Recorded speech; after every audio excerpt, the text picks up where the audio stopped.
Hey, inspired moneymaker. If we can harness the power of how we perceive things, can we turn a financial crisis into a financial opportunity? That's up next.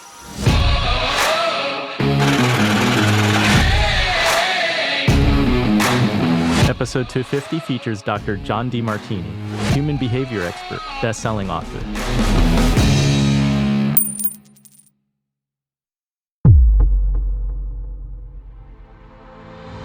And so many people confuse financial independence with lifestyle and spending, and they want the freedom to spend. And as long as you write down goals about spending money, you're probably not going to be writing down goals on investing and growing money. And there's a big difference, and people don't make that distinction. So I made them do that, and that got them attention. And then they realized that what you say is not what you really mean. You don't want financial independence. You want a lifestyle. And that's exactly why you don't have any assets, because you have a lifestyle that's exceeding your income, and you got debt. And they go, okay, now it's time to now look at what your values are, because as long as you have a value on immediate gratification and not long-term vision, and as long as you want to buy on depreciables and non-depreciables, there's no way you're going to get financially independent. Wake up. I'm Andy Wong, host of the Inspired Money podcast and financial advisor at Runnymede Capital Management. Thank you for joining me for positive money stories as we try to make the world a better place. This episode is brought to you by Seeking Alpha Premium. Join the largest investing community in the world and make better investing decisions. What I like about Seeking Alpha is that it's easy to sync your brokerage accounts, which gives you Seeking Alpha quant ratings, author ratings, and Wall Street ratings on all of your holdings. You'll immediately get a snapshot that tells you which stocks in your portfolio rank well or those that require attention. It's also a great source for finding new investment ideas. Sign up for a free trial and test drive the expert market analysis, premium investing ideas, proprietary quant ratings, and unlimited call transcripts and earnings calls. Use the link inspiredmoney.fm/alpha for a special limited time introductory offer for new subscribers. You'll get the annual plan for $99 instead of the regular $239. When the promotion ends, the link will send you to the best discount available for inspired moneymakers. Try it and let me know what you think. We have Dr. John Demartini back on the show. If you haven't listened to or watched episode 184, entitled How to Make a Fortune by Finding Your Purpose and Serving Others, I encourage you to check it out before or after this episode. You'll hear about Dr. Demartini's transformation from being told that he'd never amount to anything, to being a homeless teen, to eventually studying over 30,000 books across all defined academic disciplines. He's the founder of the Demartini Institute, and his clients range from Wall Street financiers, financial planners, and corporate executives, to healthcare professionals, actors, and sports personalities. I'm excited to have Dr. Demartini here again because I want to get his insights on dealing with financial crises and working through tough financial times. In this episode, you'll learn about how to turn a crisis into an opportunity, principles of investing, and when it's good to have cash reserves. And make sure you tune into the end to hear John's thoughts on blockchain and digital currencies. Now let's get inspired with Dr. John Demartini. Dr. John Demartini, welcome back to Inspired Money. Well, thank you again for having me. Looking forward to it. Last time you were here, it was episode 184. We talked about a variety of subjects, which included you overcoming your learning and physical disabilities as a child. You talked about definition of money. You talked about Karen Beale and her dog Eli. And you talked about giving back, how you met with prisoners and gave talks to prisoners and really transformed many people's lives, but especially those who are incarcerated. I know that you moved your home after September 11th, a date that we all remember very well. That was a scary time to be in New York City. How have past crises and financial crises impacted your plans in your life? Well, I'm a firm believer that we have control over three things in life: our perceptions, our decisions, and our actions. We don't really have much control over anything else. Our sensory neurons, our interneurons, and motor neurons, as a neurologist would call it. And so how we perceive the world is a choice. You can take heaven and make a hell out of it, or hell out of it and make a heaven out of it, if you choose to look for that which you're unconscious of. Anytime you have an emotion which you're elated about or depressed about, you know you have an incomplete awareness. You're aware of the upsides and blind to the downsides, aware of the downsides and blind to the upsides. And I'm not interested in being blind or ignorant about what's there. I'm interested in asking to see both sides. So when there's a crisis, it's only defined by the perceptions that people have, because some people are like, wow, this is the best thing that's ever happened. Other people are going, wow, this is killing me. So it's not the event that matters. It's what you decide to perceive the event to be, how you respond to that, and what you decide to do with it. So I'm a firm believer that no matter what is happening in your so-called world around you, you want to ask, how specifically is whatever I'm perceiving helping me fulfill what is most important to me, my mission, my highest priorities, and how is it on the way, not in the way? And then it doesn't become a crisis. It becomes an opportunity. And there's nothing to do with what's out there. I mean, I've taken people through just about the most horrendous things a person can go through and ask them that question. Most people want to rant and run their story about being a victim of their history instead of becoming a master of their destiny and changing the story by asking, what is the upsides?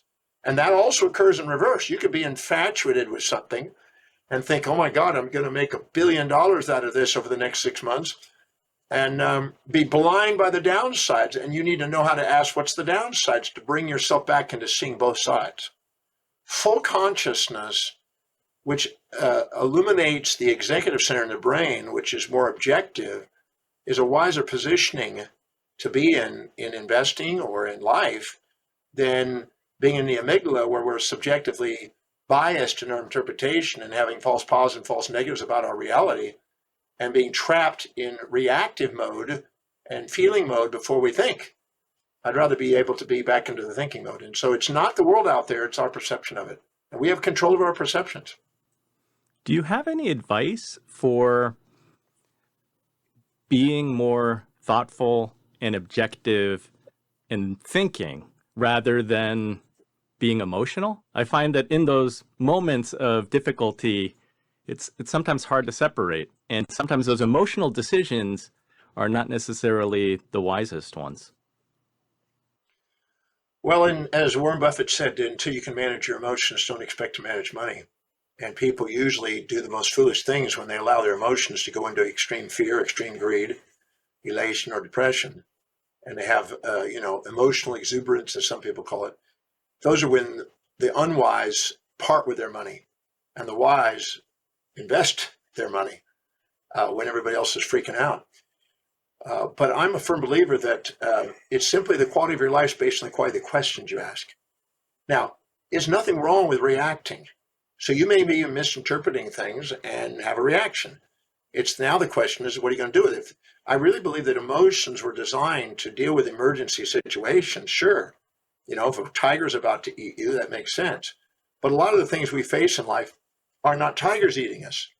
They're just events that we've misperceived and made assumptions out of because of the fantasies we are addicted to. As long as you're addicted to a fantasy, you're going to have a nightmare out of a life.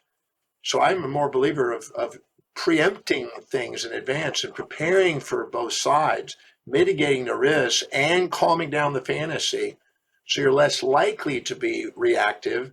But even if you are, then use that emotional reaction, because the purpose of emotional reaction is to let you know where you're not seeing both sides, and now initiate a questioning process to see the side you're ignoring. I have people of all kinds of things. I had a guy the other day that had a health issue and freaking out. What if I die? What's going to happen to my family and kid and everything? And all of a sudden wasn't prepared financially for it. And I took him through a series of very logical questions, because he jumped to conclusions about he might die when in fact it wasn't an issue of life and death at all. But he jumped to that conclusion and exaggerated his misperception and, caused himself no sleep for a night and stress and worry and all this stuff. And if you just took the time to ask a question, what exactly are the signs and symptoms? Who is the specialist that I need to go and get objective data from and go and act on a wise manner? And I calmed him down by asking him some questions because I had background in healthcare. And we narrowed it down, and it was absolutely nothing but a reaction to something he was taking on a medication for something totally different. And so now all of a sudden he's going, oh, so I can reduce that and change the medication? Yeah. And then it's over with. He goes, oh, so I'm not going to die. No. What you did is you created a subjective bias. When you're in nature and you're like an animal, you might say, you have what is called false positive and false negatives. And false positive is assuming something's there when it's not. And false negative is assuming it's not there when it is.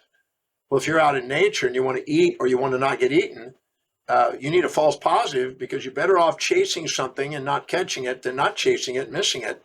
Or better to run than it is to not run and get eaten.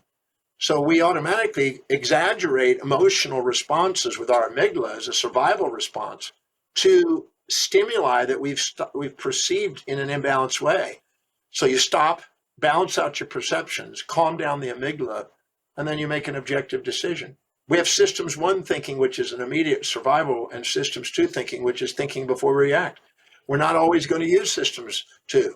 But if we use systems 1, that doesn't mean we can't stop the moment we react and now ask those questions and have a backup plan for those situations. And foresight allows us to mitigate those in advance. Hindsight is less effective. Most people are holding onto a fantasy, staying in their amygdala, having a reaction, having a nightmare, reacting instead of actually educating themselves on probabilities so they're more reasonable in their expectations. John, take us back to September 11th. What were some of the questions that you and your wife were asking?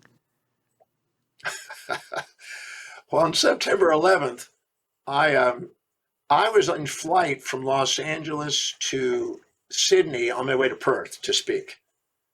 And so I was literally 3/4 to 4/5 of the way on the flight about to land in Sydney in a few hours when rumors on the plane said 9/11's occurring, right? The buildings are coming down and all that. When we actually landed, we actually didn't believe it. We thought it was surreal. We thought this has got to be a joke. So when we landed, 400 people lined up and gave us hugs when we landed because we were the last flight out of America that night. I thought that's interesting. And I tried to reach my wife. All the phones were down. I could not reach her. It took almost 3 days to get her on the phone. There was no way of connecting with her. So she was at a little diner, a little place we go to breakfast when this whole thing went down. And we were living in Trump Tower on the 62nd floor there. And she was down at this little place a couple blocks away. And when she walked back to the tower, they had shut down the tower and evacuated the building because that was an iconic building. And they thought, Trump's there, they might go after Trump, that building anyway. So they evacuated the building and she's like, I got to get my stuff. I'm in my leotards and my casual shirts. Nope, no one's allowed in the building. And can we get somebody to bring some things down? Nope. And we went, okay. So she called a friend and we did something, or she did something, and I guess you could call it illegal. She got a helicopter service and grabbed a helicopter out and picked her up in the street, which I'm afraid, I was amazed that she pulled it off and didn't get shot down. But I guess there were so many helicopters going around everywhere. I guess they just thought nothing to it. But she pulled a helicopter and flew over to Philadelphia. And from Philadelphia, made a private service over to Los Angeles. And private services weren't down, apparently, because she got all the way to Australia. So she made it to Australia. We had a home also, well, a series of homes over in Australia. And one of them was on the Gold Coast beaches. So she went to our place on the Gold Coast in Main Beach and chilled out. So that was the thing. And I was in Perth. And then so from Perth, I went over to the Main Beach and changed my route. And I said, she said, I'm going to stay here in Australia. I'm not going to be in New York for a while. I don't want to do that. And I said, well, okay, well, I'm only scheduled to speak in Australia 4 times this year. So we got to come up with plan B. And it just so happened, I saw in the Robb report, an advertisement for the World, the ship, residential ship. And I thought, wow, that's interesting. And one of her friends had a man she was married to that bought on the ship. And so I met with him there in Australia and we chatted about it. And as an anniversary present, which was coming up anyway, I bought the ship and bought my portion of the ship. And so that was 21 years ago, almost next month. And, or yeah, whatever it is, September, October, 2 months almost. And here I am 21 years later, still living on my ship. Now my wife passed away. She was a bit stressed on that. I had to help her through. When I got with her, I had to help her through some of the shock because she was definitely a bit in shock. That's a shocking experience, kind of a claustrophobic experience when you're not allowed to go into your place. But we worked it through and found out the blessings on it, which was a blessing. We got the ship. And then we had this amazing guy that came to us after we bought on the ship. And this guy came up to me and says, Dr. Demartini, I would like to buy your apartment in New York. And I said, well, it's not for sale. He said, Dr. Demartini, I don't think you understand. I want to buy your apartment. And I said, but we're not selling it. And he says, Dr. Demartini, I don't think I've made myself clear. I want to buy your apartment. I don't care what it takes. I want to buy your apartment. And I went, oh, okay, now I get it. He doesn't care what the price is. He just wants to buy the apartment. So I could lay it label. So we were having a moral issue that night. How much do we add to the price? do we add how many millions do we add to that thing? Is this guy going to pay? And what's reasonable and what's over the top?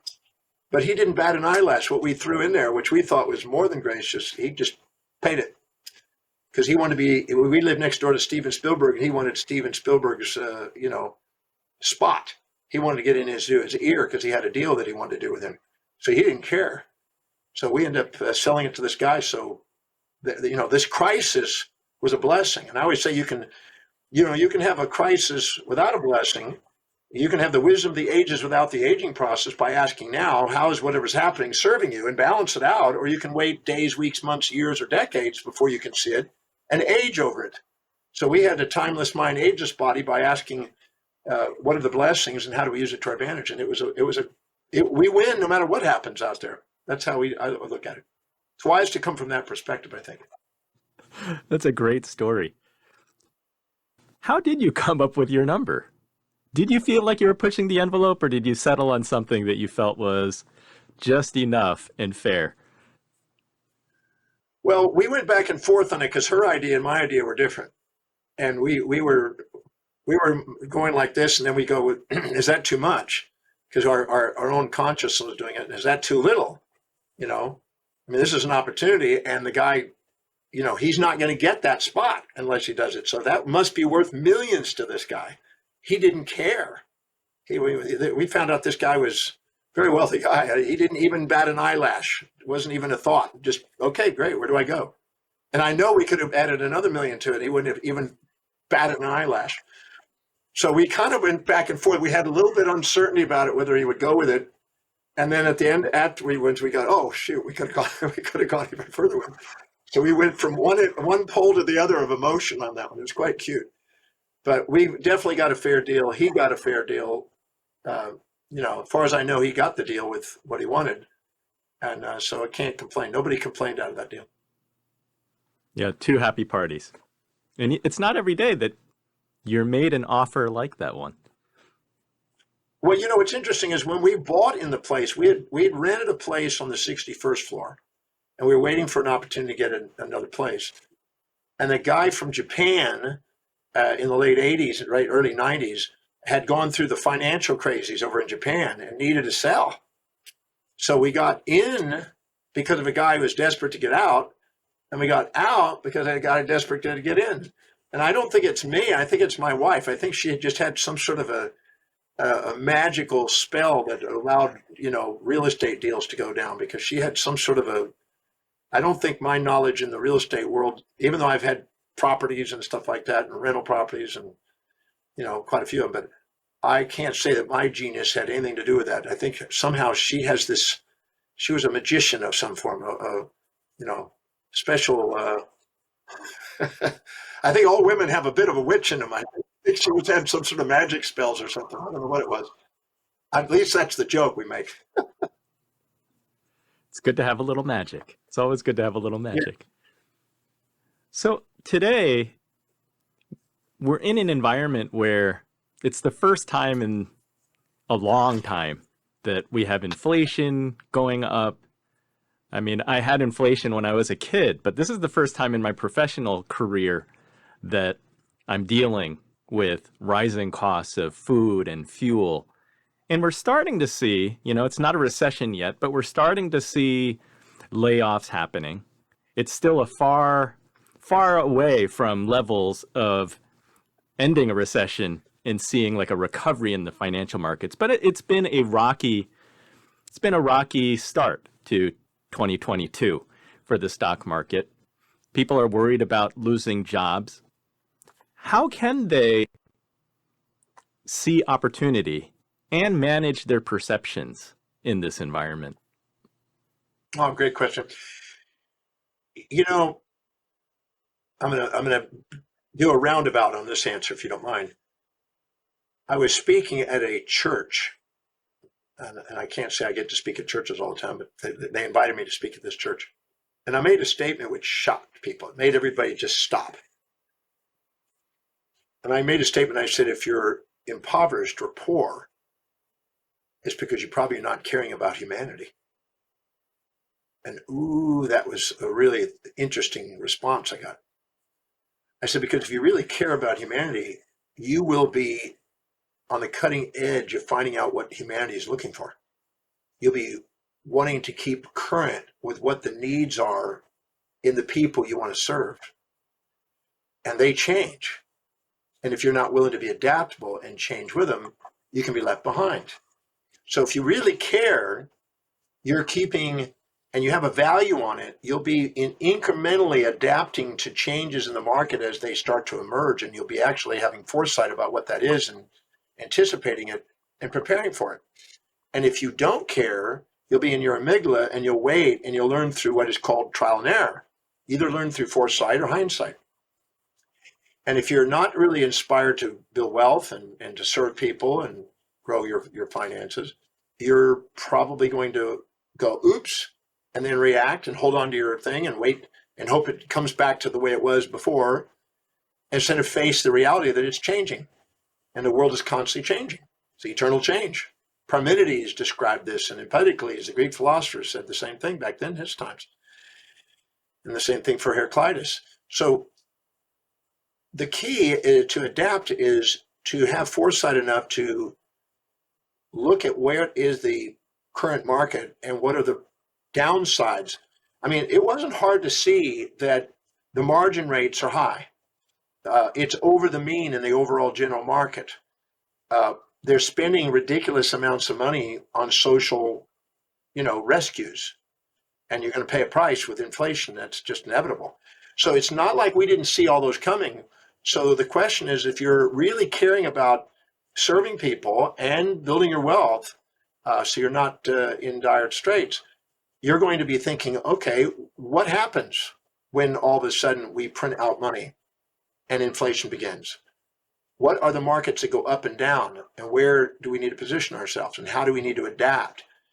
And who are the people that are going to be needing service? And what are the strategies I anticipate? People who are really are caring about other human beings are going to be anticipating that and looking at those trends, looking for those things.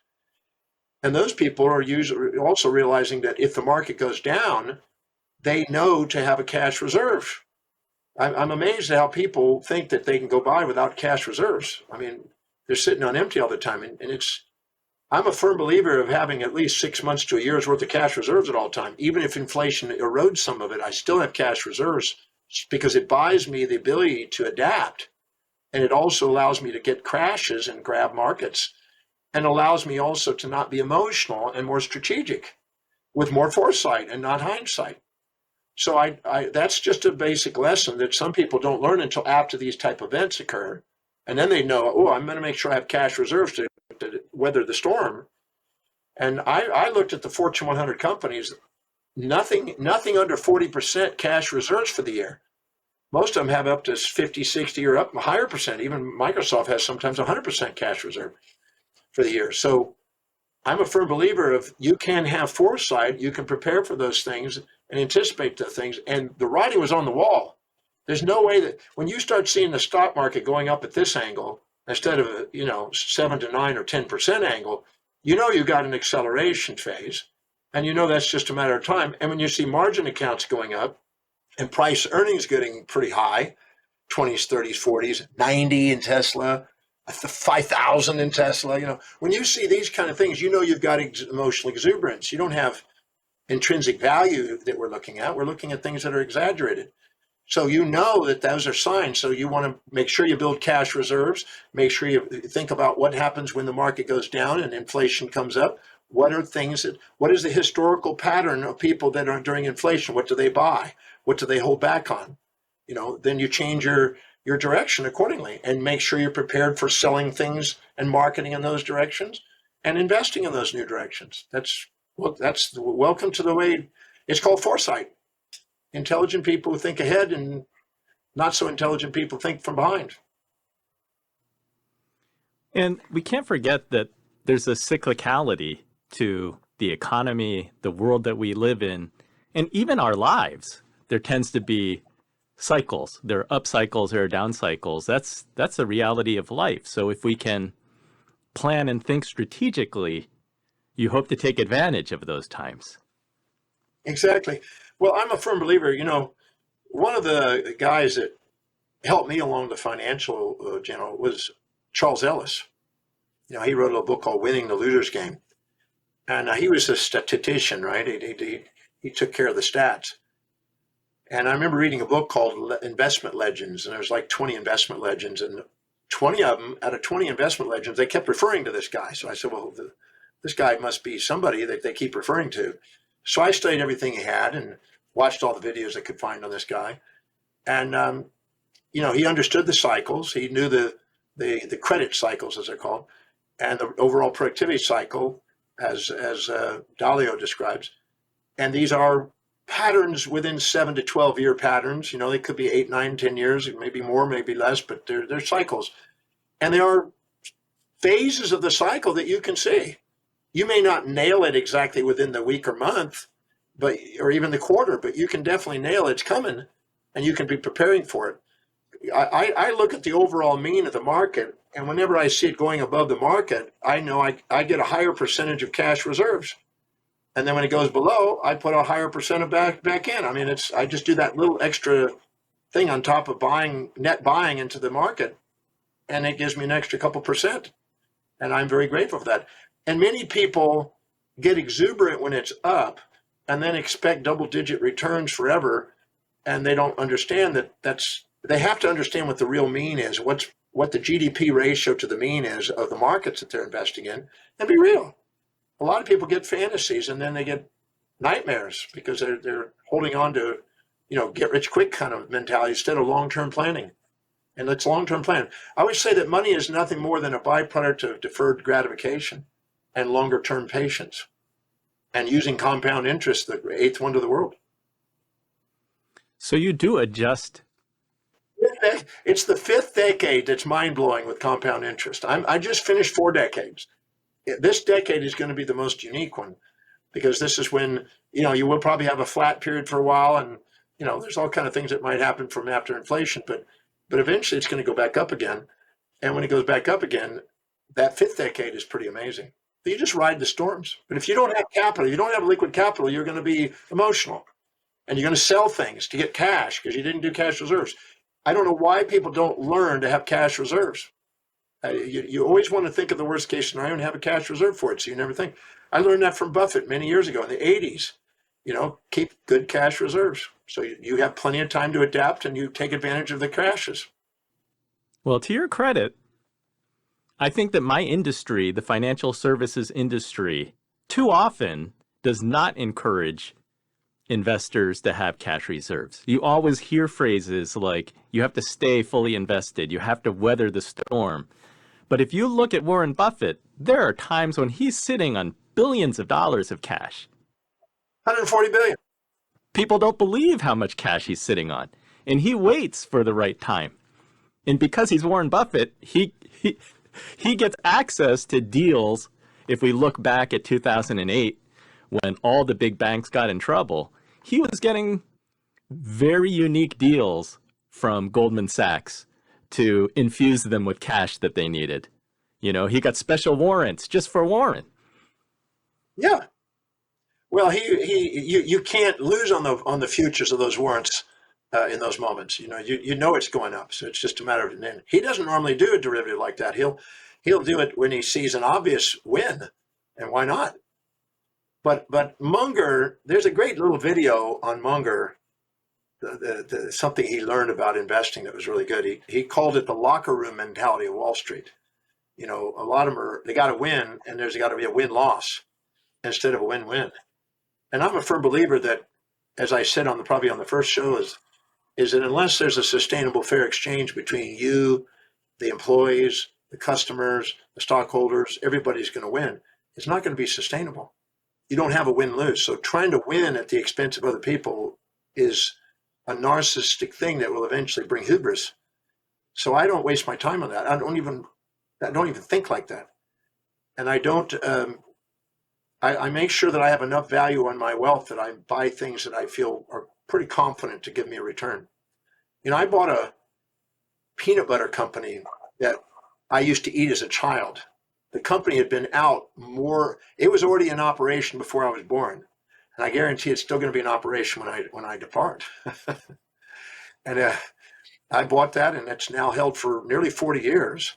And it's given me a great return, about an 8.5% return with the thing. And I'm grateful. And I know that people are going to be eating peanut butter in the future. You know, I asked people, how many of you eat peanut butter at some point in your life? And everybody's got their hands up. I said, so I just bought a company that serves people. And I'm grateful that I did. And it has been a consistent, and even when the downturns, people eat more peanut butter. Peanut butter goes up. So it's like I can't lose on the deal. And so I learned that, you know, Mary Buffett, I had the opportunity to lecture sometimes alongside her, and sometimes she got sick and I had to take her place and stuff. You know, she was there and learned a lot from Warren too. And she has some great little books out there. And one of them is on the financial statements. And it's a great way of discerning about, you know, what stocks to be buying. And she's got some criteria there that are really, really simple, common sense stuff. You know, what's the probability of this company being there in the future? Or is this one of those quick fix things and get out and it's over with? You know, is this a, you know, quick thing that burns out and it's just off the rockets and then disappears? Or is this something that's going to be serving people long term? And I'm a slow conservative investor. I'm not interested in making, you know, quick get rich. I found that starts the amygdala running, and it gets people into trouble, and it gets people into wanting to beat that market again and try to, you know, it gets them off center. And I think that's why Munger and some of his philosophy is something worth people could benefit from learning from, because he's a patient guy, and he understands that. And I think patience pays off. I'm not probably the biggest and greatest investor. You know, I bought indices and net bought. I never sold them, and rode out those cycles and put more in when it was down and a bit less when it was up. Just I moderated it just a bit, and I've been able to get about a double-digit return, and I can't complain. I'm not interested in getting 100% or crypto, you know, get 70% in a week, you know, none of that. I'm interested in serving clients and not being distracted by emotions of making money. I don't know if that makes any sense, because I found that if you're distracted, I learned from a guy when in the 1980s, I was doing radio interviews with a guy named Bill Woods, who had a financial news radio show. And I got to be interviewed. He liked me on there for some reason. I was in probably 30s, early 30s, 29, 30 years old at the time. And I'd just been investing a few years, but for some reason he liked what I had to say. And he said something, and I said something on the air one time that just went kind of bonkers. If you're excited, you're probably screwed up. And if it's boring, you're probably on track. And people go, what? And you know what's interesting? I really believe that investing is so simple that a lot of people who are in the investment world don't want people to know that. And so they have to make it complex to justify their position. But I think it's really simple. I've had, I'm going to say thousands of people now, I've initiated them to get into, you know, consistent investing. and simplified it and showed them how to get started into it in about 20 minutes. It's so simple. It doesn't have to be complex. But I'm the one that has been blessed today. You know, I can't complain about my life. I used to live on the streets, as you know. So I always say, if you're grateful for what you have, you get more to be grateful for. And if you manage money wisely, you get more money to manage. And if you defer gratification, you get great rewards in the long run. And you crescendo, not decrescendo.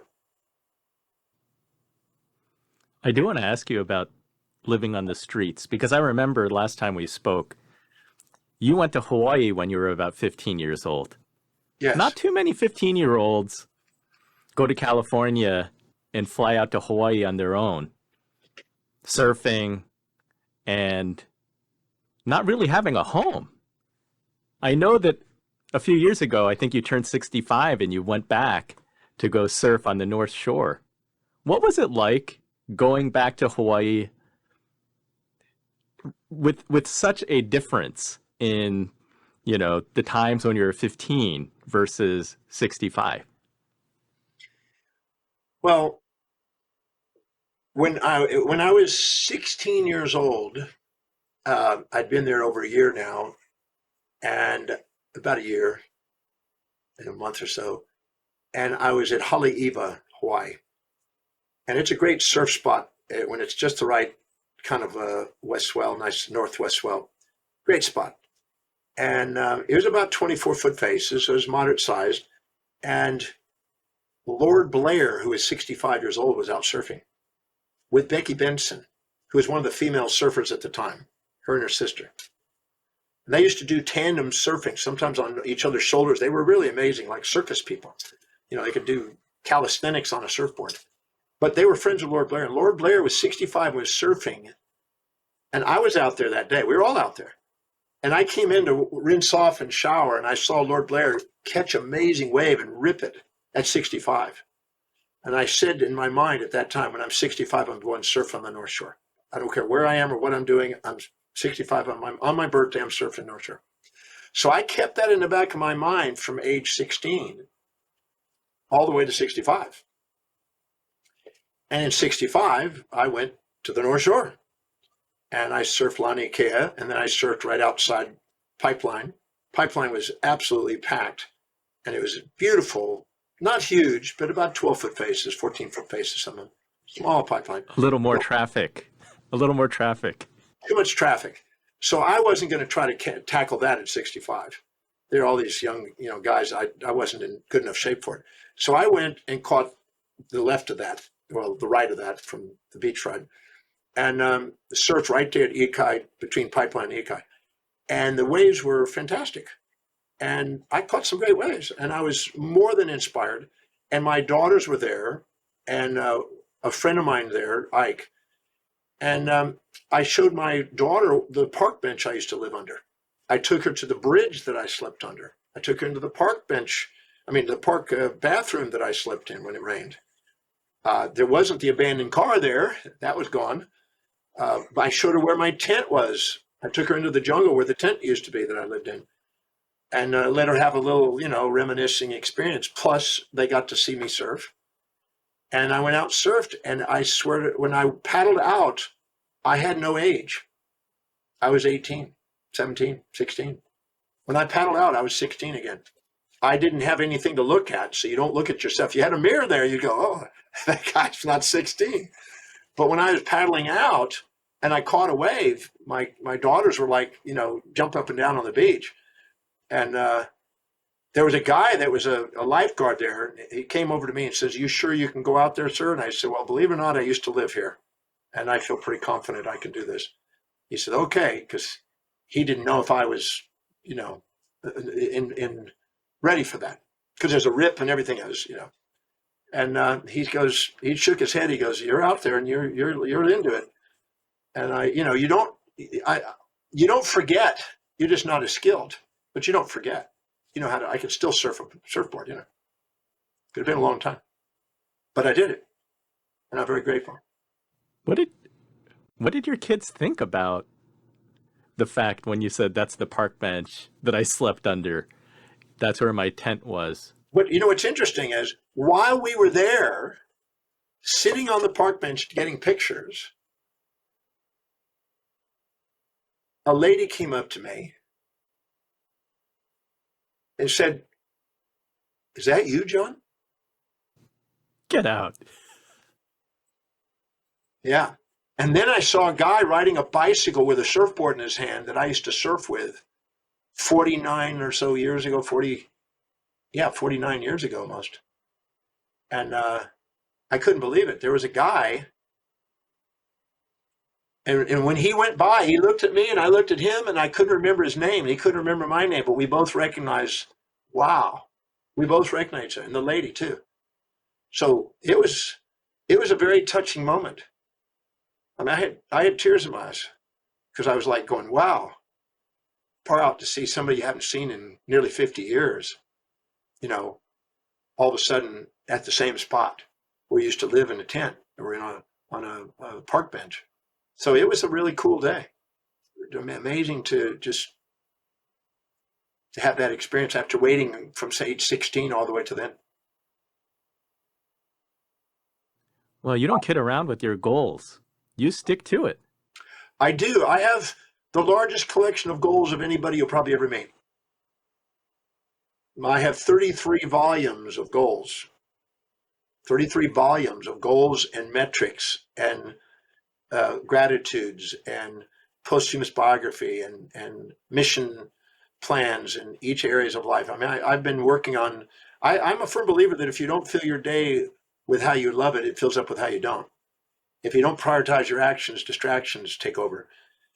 And I'm a firm believer that that's not just for the day, that's for life. If you don't plan your life and decide how you want it to look, somebody else is going to. And if you don't empower yourself in your intellect, you'll be told what to think. If you don't empower yourself in business, you'll be told what to do. If you don't empower yourself in finances, you'll be told what you're worth, which is Social Security. If you don't empower yourself in relationship, you'll be only do things around the yard instead of delegating it. If you don't empower yourself in social, you'll be told propaganda that's misinformation. If you don't empower yourself physically, you'll be told what drugs to take and what organs to remove. And I'm not a drug taker, and I haven't had organs removed. And then if you don't empower yourself, with your spirituality, you'll probably be taught some anthropomorphic, dogmatic, geocentric, Aristotelian construct from the past, instead of keeping current and expanding and empowering. So I'm a firm believer in educating myself in all 7 areas of life and advancing myself with mentoring in those areas and studying and standing on the shoulders of people. That's why I read as much as I do, and have foresight and build that and plan that. Live by design, not by duty, and live by dreams and not by putting out fires. You can be a master of your destiny. You can be a victim of history. I wanted to master my destiny, and I've laid it out and mapped it out. I've said to myself since I was 18 that I'm a citizen of the world, and the ship I live on today is called the world. And I go to every country around the world. I've been to 172 countries speaking. So these are planned at age 18 and 20, some of these objectives. That's a nod to Albert Einstein?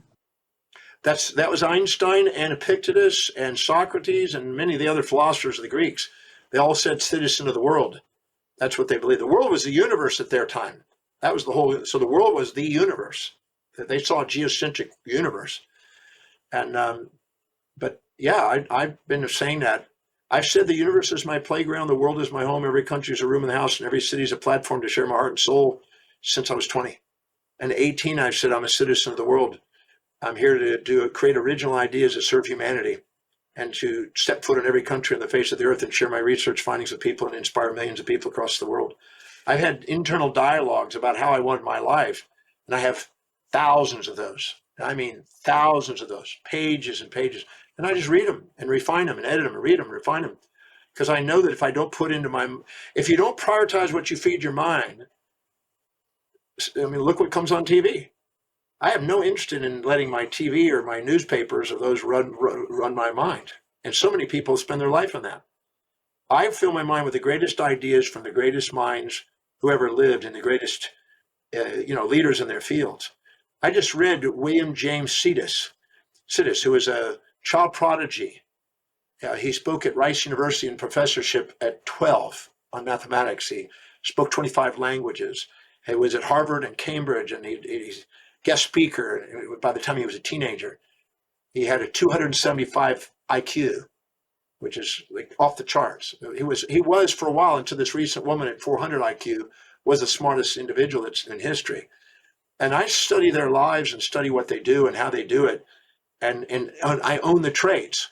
Whatever I see in them, I go, where is it in me? Because at the level of my soul, nothing's missing in me. At the level of my senses, things appear to be missing in me. But the only thing that appear to be missing in me is the things that I'm too proud or too humble to admit that I have, that I see in other people. And I'm a firm believer in reflective, intimate relationships with people, and realizing whatever you see in them is a reflection, which is an ancient proverb. We only admire or despise other people that remind us of things we are proud of or ashamed of in ourselves. And I'd rather go and find what I see in them, discover it in me, neutralize it and use it and own it so nothing's missing, so I'm fulfilled. Because when you love, you have fulfillment. When you don't, you have emptiness. And emptiness is where the emotions of the amygdala run and where we end up being emotional. So I'm a firm believer in being full and being directed, and realize that whatever you see in other people, you're capable of doing it in your own form, and stand on the shoulders of giants, not living in the shadows of anyone.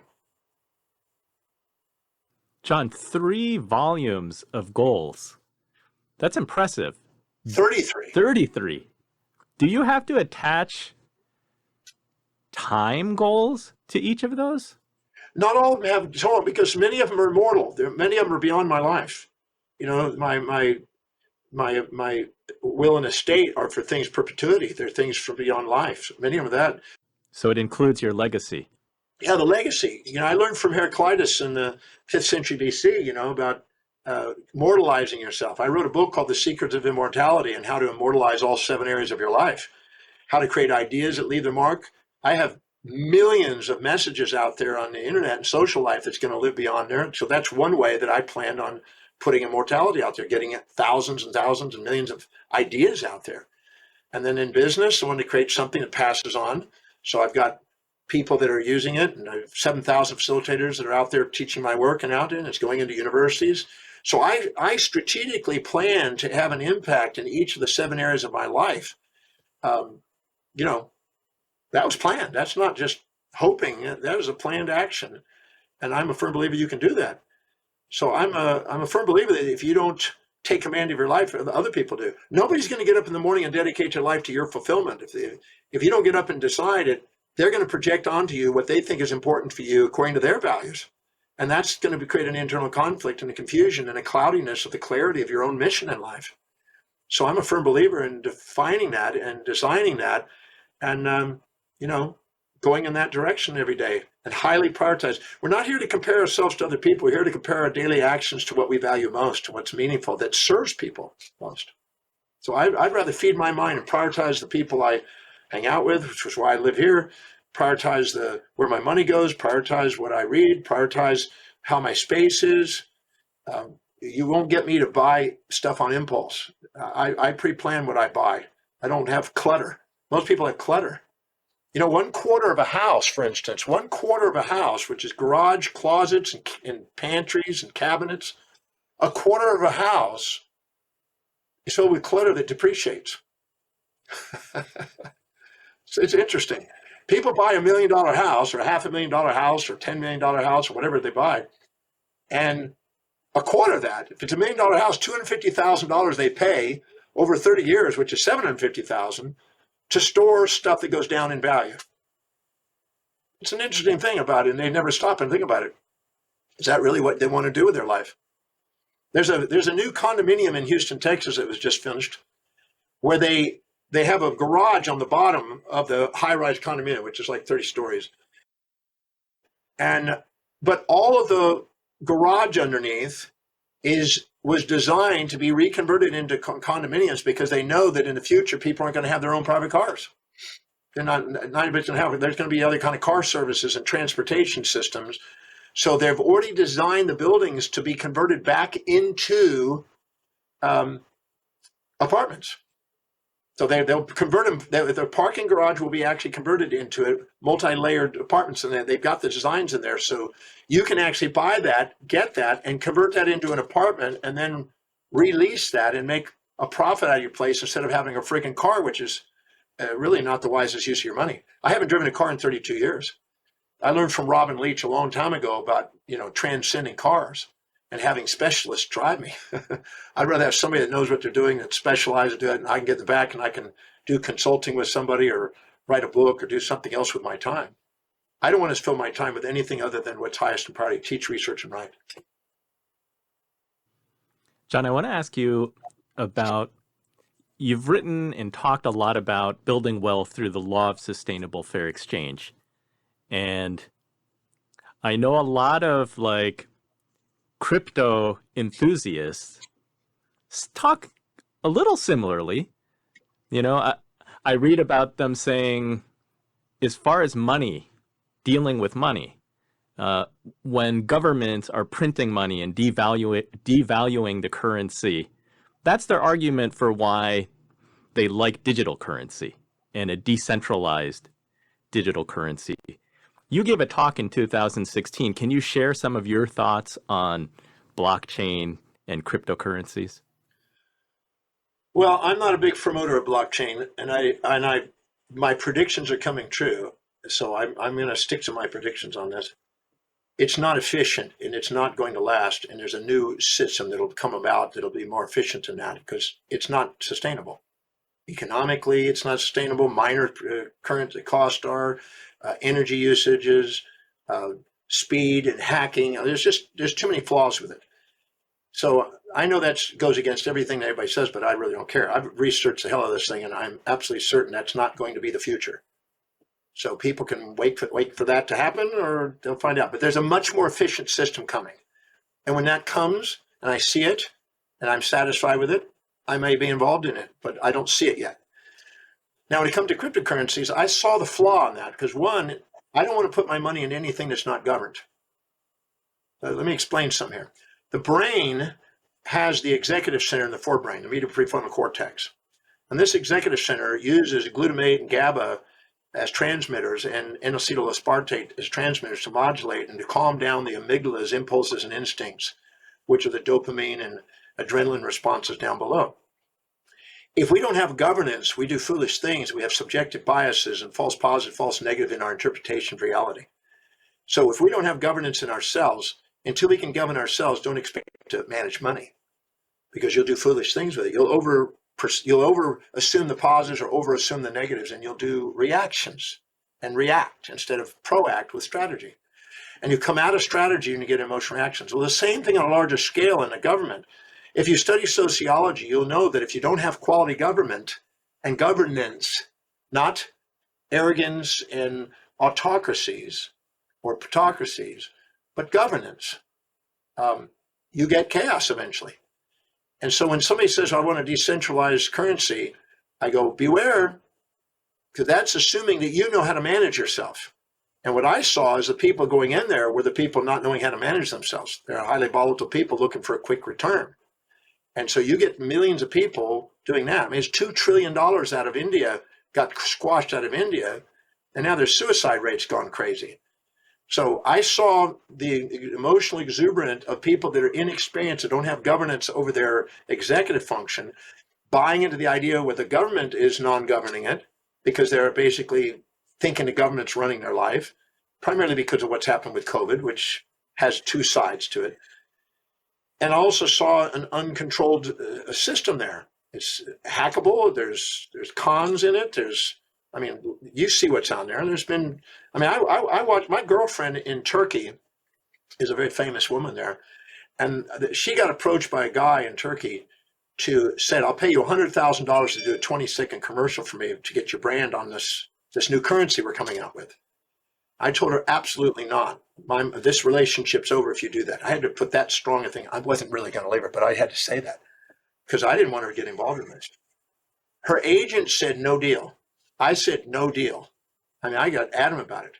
She said, but it's $100,000, it takes 20 seconds. I said, immediate gratification costs you, long-term vision pays. That's not a wise thing. You don't know who this person is. You don't know what they're building. You don't know anything about it.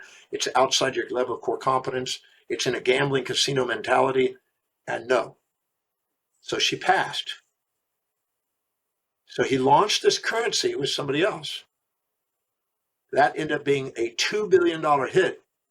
$2 billion this guy walked out with and left the country with. Still not to be caught. And if she'd put her name on it, it would have destroyed her reputation. And I didn't know that was going to happen. I knew that was possible.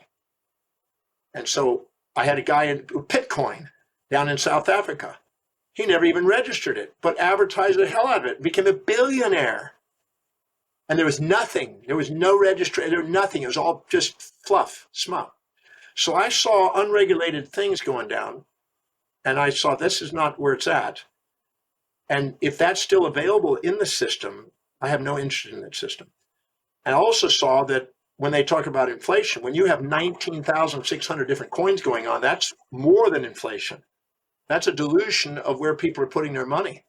And that's part of the issue too. If you put money into millions of dollars into currencies that are just diluted, that there's no way all of those can exist in the future.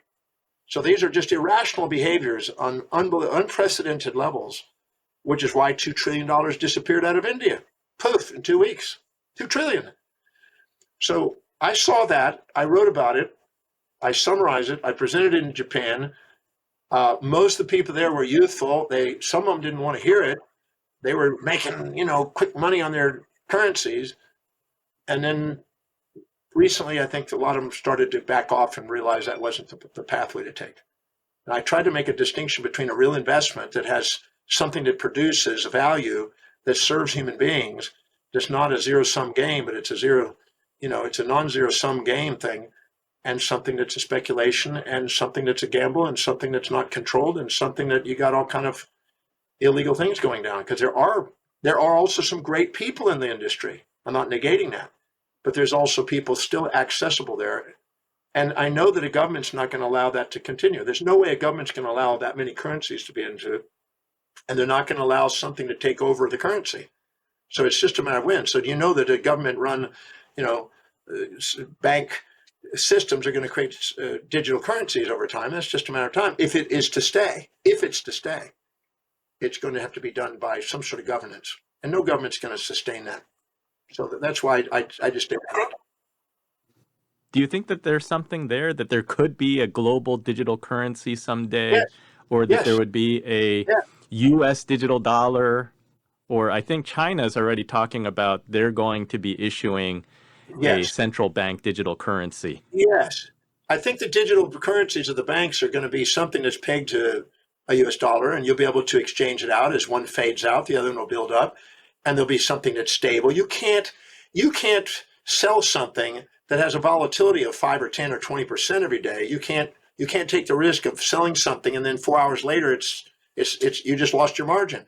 So people aren't going to do it. The only people that were really getting in the cryptocurrencies overall, the majority of them, were people that were trading cryptocurrency. The average buyer and seller out there still wasn't taking the risk to do that. So I looked at that. How much is it actually being used by mom and pops, not just banks, cryptocurrency lending versus and all that? See, I saw that as a foolish thing in myself, and people don't like that. I don't really care.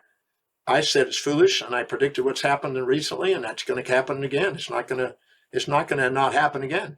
So I'm not going to promote that. I want people to buy quality investments that have quality management, that are governed, that you can rely on it. There's fiduciary responsibilities with it, that you can do it. Because if you got your family on it, you don't want to find out that you got had. And there are people that have been taken to the cleaners here because of foolishness. And that's not going to continue. No government is in their right mind is going to allow that to continue. If they don't put governance on that, but if they do, and they put a digital currency together and it's pegged to a current currency, and it's stable, then but still blockchain won't make it. No, there'd be a new version of the electronic system that's necessary, a new one. Blockchain's not it. And I'll be glad to say that on the air. That is not going to be the one that's doing it. I had a guy that had 300 miners in his little operation, and he went bankrupt. In Texas, they got busted now recently because of the overuse of energy, because they're shutting down the energy usages.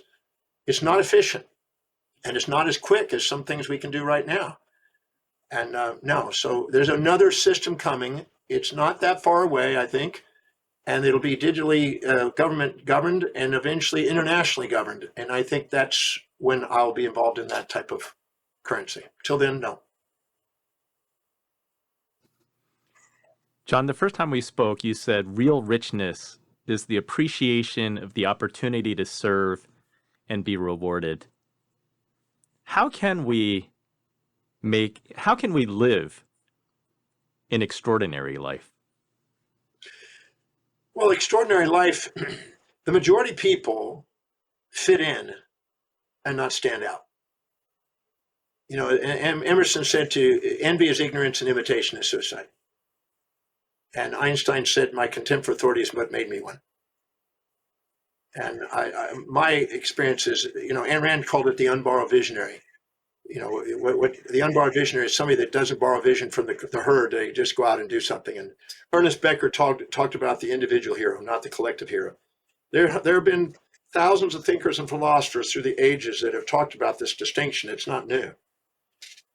But majority of people haven't had the stamina or the courage, which means to live by the heart, to go against the herd and go out and be heard.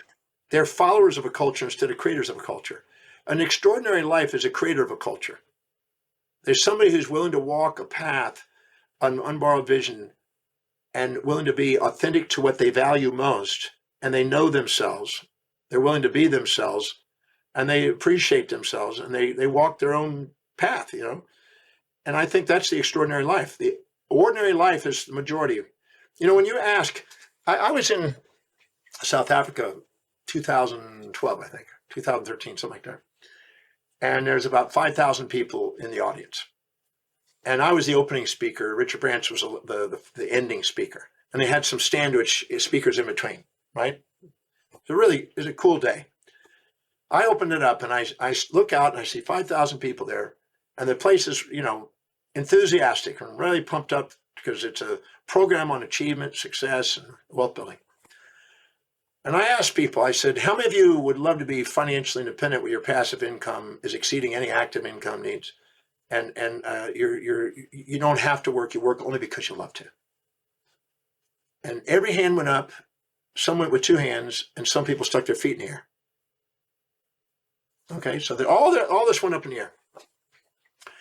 And I said, great. And the place was roaring, right? Exuberance, fantasy. And I said, okay, great. Now, how many of you are financially independent, where your passive income has exceeded your active income? You don't have to work, you do it because you love to. Because money without meaning leads to debauchery, money with meaning leads to philanthropy. So who are you actually are? 7 hands were left up. 7 out of 5,000. And these were entrepreneurs. These are people that are actually working at trying to get there, right? Where their money is working for them and they're not having to work for their money. They're a master of it instead of a slave to it. And it was interesting when they looked around the room and the whole energy went deflated. Because they're like going, oh, crap. And then I said, what's the percentage of people that make it to financial independence? And what do you think that means? Is that $1 million, $5 million US dollars, $10 million US dollars, 20, 50? Is it 30 million? Is it ultra high net worth? Where does financial independence begin? And I just had a little discussion with them about it. And I said, it's based on your lifestyle. So the lifestyle you want, you know, if you want a certain thing, you need to have a certain multiple of that in order to have that in passive income coming in, right? So I basically got them really kind of thinking about it. I said, why is it there's 99% of you say you want it, but only 1% or less actually are getting it? That's what my discussion is today. What's that distinction? And I got their attention now. Because it's easy to fantasize. It's easier to get all hyped up at these conferences and stuff like that. But the bottom line is, what are your action steps you're going to do that's going to make a difference tomorrow in your path of financial freedom? And I said, here we're going to find out how you value money, because the hierarchy of your values dictates your financial destiny. If you don't have a value on wealth building and have a value on serving people and have a value on fair exchange, the probability of you being financially well off is not very high. So let's just take a look at it and see what it is. So I'm going to hand you 10 million US dollars. 10 million US dollars right now. So I want everybody to just put their hand out and receive 10 million US dollars. And this was when the Rand was, like 10 to 1 or something. And so that's like 100 million Rand, okay? So I said, okay, that's what you have in your hand right now. Now, you have 1 minute, 60 seconds on a piece of paper to write the 10 things you're going to do with that money. So let's look at what you're going to do with that money. Right now, write down, I'm going to give you 60 seconds. On your mark, get set, go. The 10 things you're going to do with that $10 million right now. They're all rushing down and giggling and laughing and looking at it and running it all down. I said, great. I said, now take that piece of paper and hand it to the guy on the left or gal on the left. Okay, now go through there and calculate how much of that was spent on consumables that depreciate in value that are no longer assets, it's going up in value and invested. And then calculate the percentage that you estimate's remaining to be invested, if there is. And in 1 minute, the range was 20 to 80% of it was spent on depreciables. 20 to 80% was spent on depreciable. I bought that car, I finally got that house, I finally got that trip, I finally got those clothes, I finally got that yacht, I finally got this thing. And they spend it on things that all go down in value that don't put money in their pocket. And then when I said that, I said, now, is there anybody here that put all of it into asset accumulation so they're getting passive income and compounding interest and growing in capital gains and growth? And guess what? A handful of people. That was it. Same thing. Same small group of people. And then the rest of them had spent it. And I said, let me explain to you. Here's the principle number one. You say you want to be financially independent. BS. You want the lifestyle of the rich and famous. Like Nicolas Cage. He made $150 million, $200 million. But he's only got 25 now, and that's after going bankrupt. He's rebuilding because he spent it all on depreciable things and didn't have a money working for him. And so many people confuse financial independence with lifestyle and spending, and they want the freedom to spend. And as long as you write down goals about spending money, you're probably not going to be writing down goals on investing and growing money. And there's a big difference, and people don't make that distinction. So I made them do that, and that got him attention. And then they realized that what you say is not what you really mean.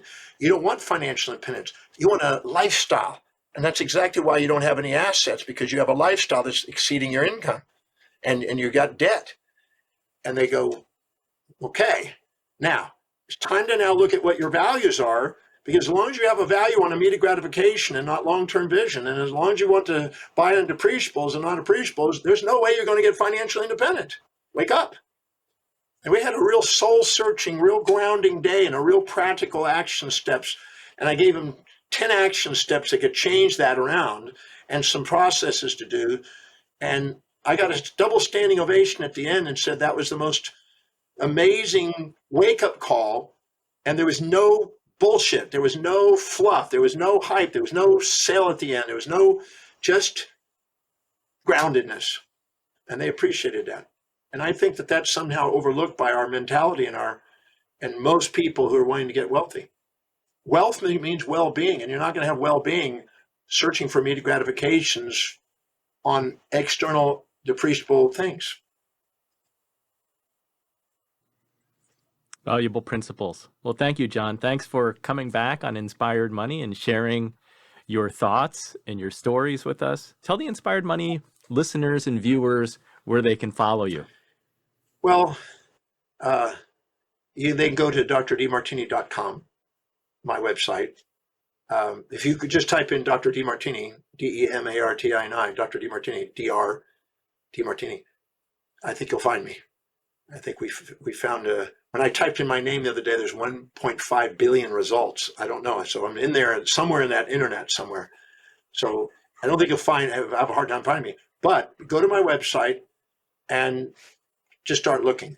But I would go and do the website, the value determination process on there. It's a free, private evaluation to take a look at what you really value and where does money really fit? Where does wealth really fit on your values? I would be willing to bet that 80% of the people that do that are shocked by what they discover of where money really fits in their value system. And then there's a tool on how to change that in my book, The Values Factor.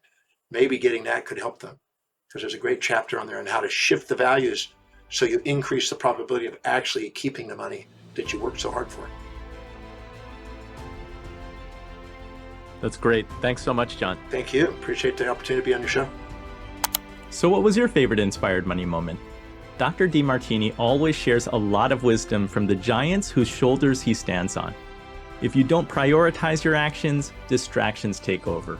Full consciousness illuminates the executive center of the brain, which is more objective, which is better for investing and life. If you don't fill up your day with things you love, you'll fill it up with things you don't. So many valuable gems. My favorite inspired money moment is what Dr. Demartini said about setting goals of owning appreciating assets. This is the secret for chasing true financial independence versus a lifestyle of the rich and famous.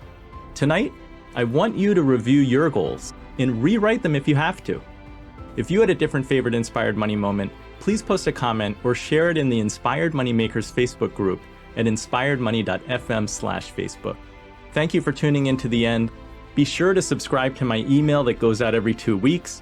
We write it, it's investment focused, and the Runnymede investment team highlights data, news, and events that we think are worth sharing. Subscribe at inspiredmoney.fm/newsletter. It's free and it's informative. Thank you for joining me on this mission. Have an inspired week and do something that scares you, because that's where the magic happens.